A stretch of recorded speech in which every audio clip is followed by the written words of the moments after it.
قد أفلح المؤمنون নিশ্চয়ই সফলতা অর্জন করেছে মুমিনরা الذين هم في صلاتهم خاشعون যারা তাদের নামাজে আন্তরিকভাবে বিনীত والذين هم عن اللغو معرضون যারা অহেতুক বিষয় থেকে বিরত থাকে والذين هم للزكاة فاعلون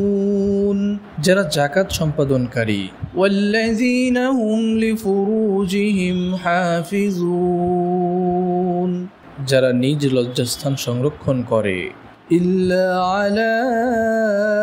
أزواجهم أو ما ملكت أيمانهم فإنهم غير ملومين নিজেদের স্ত্রী ও মালিকানাধীন দাসীদের ছাড়া অন্য সকলের থেকে কেননা এতে তারা নিন্দনীয় হবে না فمن ابتغى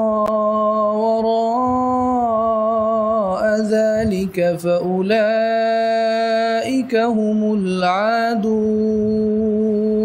তবে কেউ এছাড়া অন্য কিছু কামনা করলে তারাই হবে সীমা লঙ্ঘনকারী والذين هم لأماناتهم وعهدهم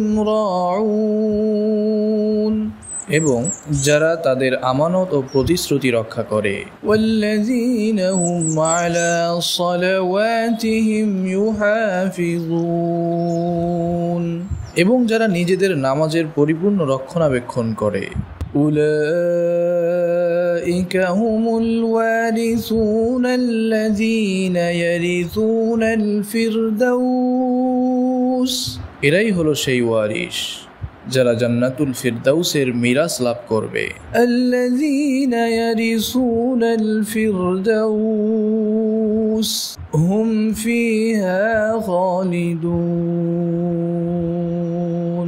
তারা তাতে সর্বদা থাকবে